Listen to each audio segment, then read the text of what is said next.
কোনো পুজোর দিনে বা কোনো নিরামিষের দিনে লুচি, পরোটা, রুটি কিংবা পোলাওর সাথে যেটা আমরা সব থেকে বেশি পছন্দ করি সেটা হলো আলুর দম। নমস্কার, কেমন আছেন সবাই? নিশ্চয়ই খুব ভালো আছেন। বাসন্তী রান্নাঘরে সবাইকে স্বাগত। আলুর দম তো অনেক খেয়েছেন, কিন্তু একবার এইভাবে নিরামিষ আলুর দম একবার যদি খান, মুখে কিন্তু আপনার বেশ কিছুদিন লেগে থাকবে। আশা করি আপনাদের ভিডিওটা ভীষণ ভালো লাগবে। আর যদি ভালো লেগে থাকে অবশ্যই চ্যানেলটাকে সাবস্ক্রাইব করে একটা লাইক, শেয়ার, কমেন্ট করতে ভুলবেন না। আর তার সাথে হাইপ করারও অনুরোধ রাখলাম। তাহলে চলুন দেরি না করে চটপট দেখে নিই আজকে আমাদের রান্নায় কি কি লাগছে। আলুর দম যেহেতু আলু তো লাগছে, এখানে মোটামুটি হাফ কিলো মতো আলু নিয়েছি। এবার আলুগুলো এরকমভাবে কেটে এবার এটা ভালো করে ধুয়ে নিলাম। এবার আলুটাকে একটুখানি লবণ দিয়ে এটাকে সিদ্ধ করে নেব। আলু সেদ্ধ করতে বসিয়ে দিয়েছি, এটা সেদ্ধ হতে থাক। ততক্ষণে আমরা একটা মশলা করে নিই। তার জন্যে নিয়ে নেবো একটা মিক্সিং জার। এবার তাতে দিলাম কয়েকটা পাকা লঙ্কা, আর এটা শুকনো লঙ্কা নয়, এটা পাকা লঙ্কা, গাছে থেকে পেকে গেছে। আর দিয়ে দিলাম 4 টুকরো মতো আদা, আর দেবো 2টো মিডিয়াম সাইজের টমেটো। এবার সবগুলো দেওয়ার পরে এবার এটাকে একটা ফাইন পেস্ট বানিয়ে নেব। পেস্ট বানানো হয়ে গেছে, আর এদিকে আলুটাও সেদ্ধ হয়ে গেছে। এবার আলুটা নামিয়ে নেব, কেননা এর বেশি সেদ্ধ আমরা করব না। এবার রান্নাতে চলে যাই। প্রথমে গ্যাসটা অন করে এবার একটা কড়াই বসিয়ে দিলাম। এবার তাতে দিলাম 4 চামচ মতো সর্ষের তেল, আর ফোড়নে যাবে একটা তেজপাতা, একটা শুকনো লঙ্কা, হাফ চামচ গোটা জিরে এবং কিছু গোটা গরম মশলা। এবার ফোড়নটা দেওয়ার পরে এটাকে ভালো করে ভেজে নেব যতক্ষণ না সুন্দর গন্ধ বেরোচ্ছে। আর আমি এই রান্নাটা সর্ষের তেলে করেছি, আপনারা চাইলে সেখানে সাদা তেল ব্যবহার করতে পারেন। এবার ফোড়নটা সুন্দরভাবে ভাজা হয়ে গেছে, দিয়ে দেবো টমেটোর পেস্টটা। আর এখন গ্যাসের ফ্লেম কিন্তু রেখেছি লো টু মিডিয়াম। এবারে টমেটোর পেস্টটাকে মোটামুটি 5 থেকে 6 মিনিট মতো ভালো করে কষিয়ে নেব, যাতে কাঁচা গন্ধটা না থাকে। এবারে দিয়ে দেবো 1 চামচ লবণ। লবণটা দিলে টমেটোটা তাড়াতাড়ি কুক হয়ে যাবে।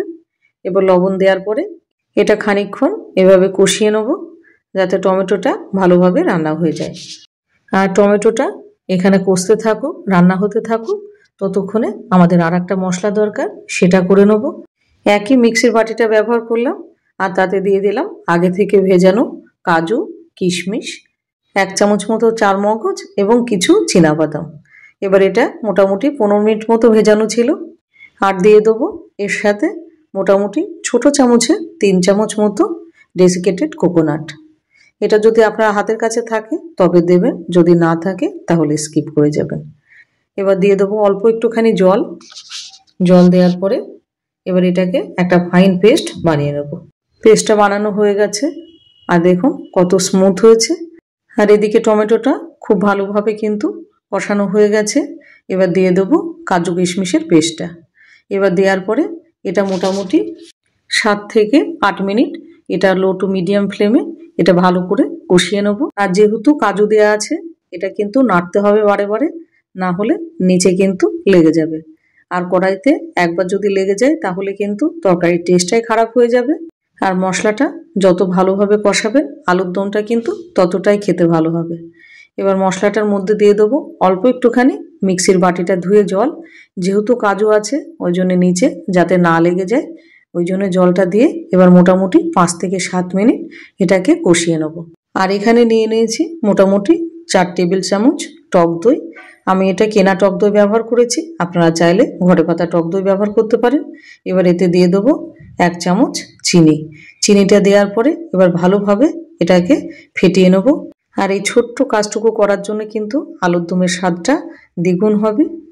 এবার এদিকে মশলাটা ভালোভাবে কিন্তু কষানো হয়ে গেছে, দেখতেই পাচ্ছেন আস্তে আস্তে কিন্তু তেল ছাড়তে শুরু করে দিয়েছে। এবারে দিয়ে দেবো 1 চামচ ধনে গুঁড়ো, 1 চামচ জিরে গুঁড়ো, আর দিয়ে দেবো হাফ চামচ হলুদ গুঁড়ো। হলুদ গুঁড়োটা কোনোভাবেই বেশি ব্যবহার করবেন না, তাহলে আলুর দমের কালারটা কিন্তু একদম কালচে হয়ে যাবে, এতে দেখতে ভালো লাগবে না। আর 1 চামচ দিয়ে দেবো কাশ্মীরি লাল মির্চ পাউডার। এবার ড্রাই স্পাইসগুলো সব দিয়ে দিলাম। এবার দেওয়ার পরে 7 থেকে 8 মিনিট এটা ভালো করে কষিয়ে নেব। আর এটা এখন বারে বারে খুন্তি চালাতে হবে, না হলে কিন্তু নিচে লেগে যাবে। আর এখানে কিন্তু গ্রেভিটাই আসল। আর এই গ্রেভির উপরে নির্ভর করে কিন্তু আলুর দমের এক একজনের এক এক রকম টেস্ট। এই গ্রেভি যত ভালো হবে আলুর দমের টেস্ট তত ভালো হবে। এটা তেল ছেড়ে দিয়েছে আর খুব ভালোভাবে মশলাটা কষেও গেছে। এবারে দিয়ে দেবো সেদ্ধ করে রাখা আলুগুলো। আমি এখানে সেদ্ধ করে নিয়েছি, আপনারা চাইলে আলুগুলো ভেজেও নিতে পারেন, কিন্তু তেল কম লাগবে বলে আমি আলুগুলো সেদ্ধ করে নিলাম। লো টু মিডিয়াম ফ্লেমে 8 থেকে 10 মিনিট এটাকে কষিয়ে নেব। আর খানিকক্ষণ পর পর একটু করে নেড়ে দিতে হবে, যেন কোনোভাবেই যেন কড়াইতে না লেগে যায়। খানিকক্ষণ কষানোর পরে এবার দিয়ে দেবো ফেটানো টক দইটা। এবার টক দইটা দিয়ে দিলাম। দেওয়ার পরে এটা মোটামুটি 5 থেকে 7 মিনিট এটা আরও কষাবো। আর এখন কিন্তু গ্যাসের ফ্লেমটা লো করে দিয়েছি। আর কারা কারা বলুন তো লুচি পরোটার সাথে কিংবা পোলাও বা রাইসের সাথে এইভাবে সুস্বাদু আলুর দম খেতে পছন্দ করেন, সেটা অবশ্যই কমেন্টে লিখে জানাবেন। তার নামটা আমি নেক্সট ভিডিওতে প্রকাশ করব। এবার এটা মোটামুটি 8 থেকে 10 মিনিট এটা কষানো হয়ে গেছে আর এটা তেলও ছেড়ে দিয়েছে। দেখতেই পাচ্ছেন চেহারাটা দেখে কত সুন্দর দেখতে লাগছে, দেখেই খেতে ইচ্ছা করছে। এবার টেস্টটাও কিন্তু সেই রকমই হবে। এবার দিয়ে দেবো অল্প একটুখানি জল। যেহেতু আলুর দমটা বেশি ঝোল রাখবো না, ওই জন্য জলের পরিমাণটা অল্পই দিতে হবে। এবার এটা ভালোভাবে মিশিয়ে দিতে হবে, যাতে মশলা এবং ঝোল খুব ভালোভাবে একসঙ্গে মিশে যায়। সুস্বাদু নিরামিষ আলুর দম যদি আপনি এইভাবে করে দেন, তাহলে কিন্তু মাছ মাংস রেখে এই আলুর দম দিয়ে কিন্তু লুচি পরোটা কিংবা পোলাওটা খেতে ইচ্ছা করবে। যারা একটুখানি নিরামিষ পছন্দ করেন তাদের তো ভীষণ ভালো লাগবে। এবার একটা ভালো করে নাড়াচাড়া দিয়ে এবার আরেকটুখানি লবণ দিয়ে দেবো, যেহেতু লবণটা তখন অল্প দিয়েছি। এবার লবণটা দেওয়ার পরে এটা ভালো করে মিশিয়ে নেব। দিয়ে এটা মোটামুটি 7 থেকে 8 মিনিট এটা ঢাকা দিয়ে দেবো। এবার 8 মিনিট পর আপনাদের কাছে ফিরে আসছি। 8 মিনিট হয়ে গেছে, ঝোলটা ফুটেও গেছে, অনেকটাই ঘন হয়ে গেছে। এবার খুন্তি দিয়ে আস্তে করে এটা একটুখানি নাড়াচাড়া দিয়ে নিতে হবে। আর গ্যাসের ফ্লেমটা এখন লো করে দিয়েছি। এখানে যেহেতু ঝোলটা একটুখানি বেশি আছে, এখানে আবার 5 থেকে 7 মিনিটের জন্য ঢাকা দিয়ে দিলাম। এবার 7 মিনিট পর ফিরে আসছি। এবারে দিয়ে দেবো জায়ফল, অল্প একটুখানি জায়ফল একটুখানি ঘষে দেবো, এতে আলুর দমের টেস্টটা কিন্তু ভীষণ ভালো লাগবে। এবার জায়ফলটা দেওয়ার পরে ভালো করে একটুখানি নাড়াচাড়া দিয়ে নেব। আর গ্যাসের ফ্লেম কিন্তু লোয় রেখেছি। এবার এক এক করে সব দিয়ে দেবো। প্রথমে দিলাম 1 চামচ গরম মশলার গুঁড়ো, তারপরে দিয়ে দেবো 2 চামচ ঘি। এবার ঘিটা দেওয়ার পরে এবার এটা ভালো করে মিশিয়ে নেব, একটুখানি নাড়াচাড়া দিয়ে নেব খানিকক্ষণ। তারপরে দিয়ে দেবো ফ্রেশ কিছু ধনেপাতা।